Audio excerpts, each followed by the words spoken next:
What about other characters that you would see in other traditions, even if you and I aren't personally as familiar with them as people in those other traditions, but for instance, the trickster figure, or other sort of anthropomorphized or sometimes animated in terms of like an animal often represents these things, right? Well, I think the trickster figure that's relatively straightforward. I mean, one of the things that's peculiar about human infants, I think, is how early they develop a sense of humor.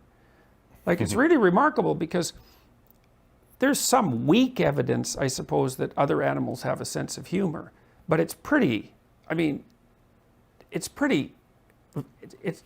the evidence isn't great. It seems to us that at least apes, when we see them interacting, we project that they're laughing at each other or having jokes. But I guess there's no real way to know in the sense that we are projecting. Well, they do have proto-behaviors that are humor, like they bare their teeth and they make noises that are vaguely reminiscent of laughter, but It's not like they tell each other jokes.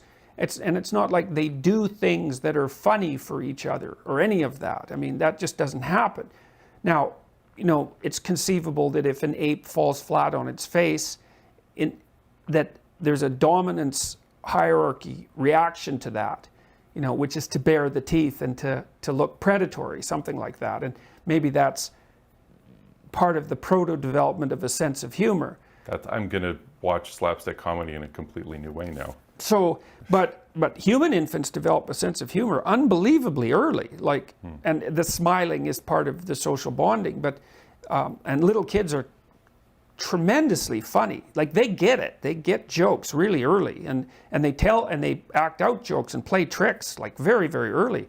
And so the trickster figure is associated with this human sense of humor, which is incredibly well developed and universal, absolutely universal. And then it doesn't take much to also draw a link between humor and truth, because there's something in humor that's, well, first of all, often what people who are funny do is tell you a truth that no one else will state. Stand-up comics do that all the time. And then there's the idea that, if you're telling a joke, you're in somehow simultaneously beneath and above contempt. Like, it's a bad sign not to be able to take a joke, even at your expense. And I think the reason for that is that, let's say you're about to do something important and you trip a little bit, and so you kind of lower yourself, and you laugh and other people laugh. And what you're indicating is that you can accept the fact that you're imperfect. And so what you do when you accept that fact is you simultaneously elevate yourself, because you say, well, I'm clearly the thing that can make the mistake, but I'm also clearly the thing that can recognize the mistake and put it in its proper context and transcend it simultaneously, which is exactly what someone who can take a joke does. Which is an indication of status as opposed to the inverse, right? Well, it's an indication of the existence of the thing that produces status. That's that capacity for transcendence. So that's why, in some sense, the fool or the trickster is the precursor to the savior. Because there's wisdom, there's real wisdom in that ability to, you think, I'm laughing at myself. It's like, that's a very strange statement. It's because you're dividing yourself into two parts there. It's the fool part, that's the thing you're laughing at, and there's the thing that's laughing.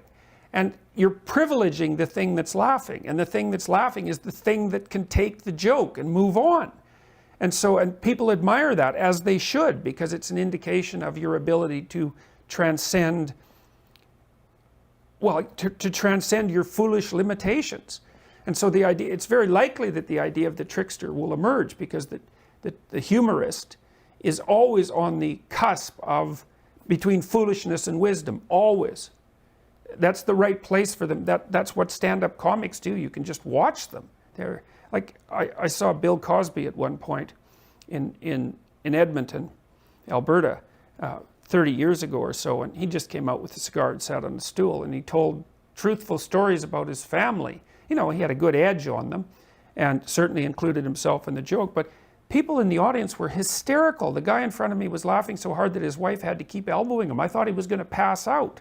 But all he did was sit and tell insightful, satirical stories about himself and his family.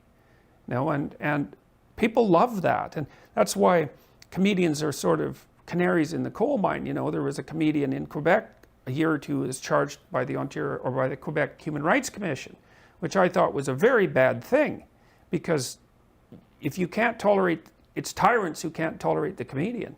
And that's like the jester in the king's court, right? He's beneath and above contempt at the same time. He can goose the king or the queen. You don't get to cut off his head, because it's beneath you to do that. And that also means that the jester is the only person who can tell the truth. So there's almost like an ecological role for that being in a society that is hierarchical. Definitely, yeah. It's an indication. Well, it takes the tension out of the hierarchy. It points out the foibles of the powerful, and it simultaneously signals the existence of the thing that can transcend frailty. It's really important.